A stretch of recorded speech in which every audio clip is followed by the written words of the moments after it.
Media, Kuya Alvin Bautista ng Exploring Pampanga. For today's vlog guys, nandito tayo sa Toscana Dining dito sa Midori Hotel and Casino para ma-experience yung kanilang Southeast Asian buffet. Makikita nyo sa likod ko kung ano ba yung mga sinaserve nila dito. Sabi is discover Southeast Asian flavors, kaya maraming mga Southeast Asian na mga foods dito. Japanese foods, Chinese foods, Filipino foods, and then ito gandaan dito guys, meron silang unlimited lobster and seafood. Excited ko na matikman lahat ng foods na meron sila dito. So every Friday and Saturday lang siya.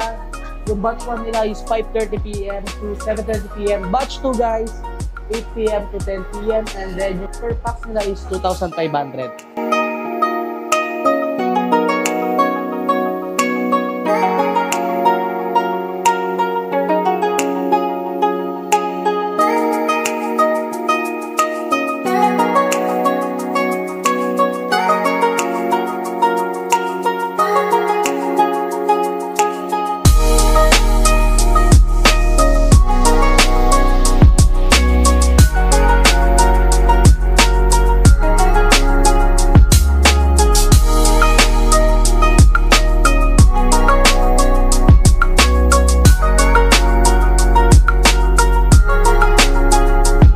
Grabe guys, tignan nyo naman kung gaano dinudumog itong sa unlimited lobster and seafoods ni Toscana Dining dito sa Midori Hotel. Every Friday and Saturday, ganyan talaga yung situation dito dahil ang daming pupunta dito para matikman at may experience itong si Midori Unlimited Southeast Asian foods nila. Naman 6 PM guys, may irarampa naman yung entry natin, yung pinagmamalaki nating lechon.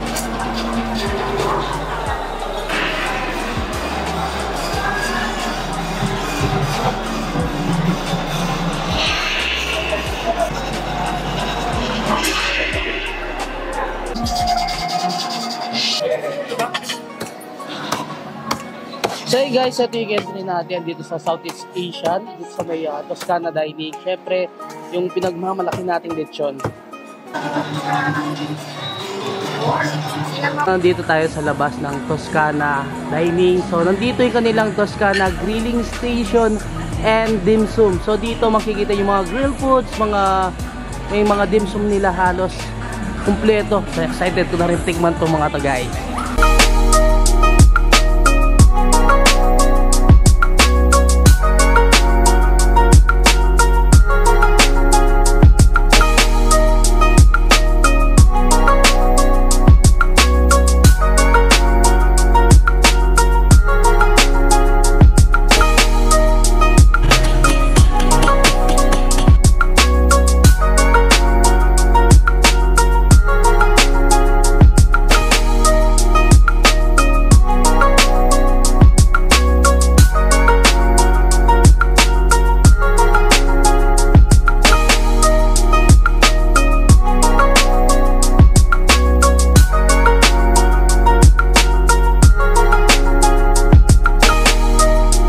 Ito na guys, yung kinuha natin dito sa buffet nila na Southeast Asian. Siyempre, andyan yung pinagmamalaki natin lechon, yung pinaka-entry natin, mga dim sum, and meron tayong mga Japanese yan, meron tayong sashimi, sushi, and then siyempre yung beef wonton natin. And ang hindi mawawala dito guys, yung kanilang pinagmamalaki na unlimited lobster and seafoods. And of course, meron tayong Peking duck, at marami pa tayong pagpipilian dito sa kanilang buffet. Check natin ngayon yung broth ng beef wonton nila. Sobrang flavorful nung beef nila, tsaka kasama yung mga nilagay na spices and gulay and the wonton, naghalo-halo na, sobrang sarap at sobrang lasa nung beef nila. Tapos check natin ngayon yung firmness ng noodles nila, yung egg noodles nila. Ako, particular sa egg noodles, doon ako nabibilib sa mga soup eh. Ito, check natin. Yung egg noodles nila, tama-tama yung consistency at saka yung firm pa siya. Kasi ako mas prefer ko yung firm kaysa dun sa parang nalulusaw na siya. So all in all, yung beef wonton nila is sobrang good talaga. Ay guys, titikman na natin itong kanilang lobster. So kanina ko pang gustong tikman. Actually, ito talaga yung blockbuster dito sa may Toscana Dining or yung kanilang Southeast Asian buffet. Grabe.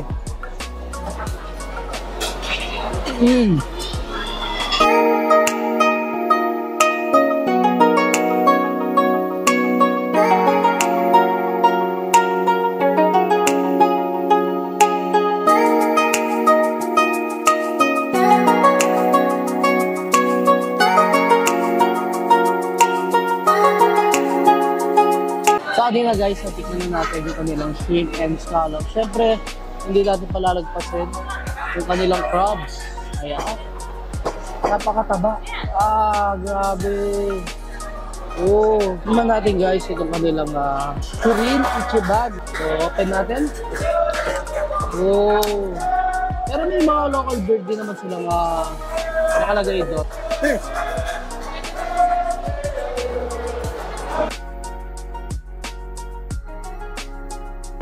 Hanggang dito na lang, no? Don't forget to subscribe, like, comment, and click the notification bell para updated kayo sa lahat ng videos. Kaya sulit na sulit naman itong Southeast Asian Flavors Buffet. Kaya enjoy natin halos lahat ng mga siniserve nila dito.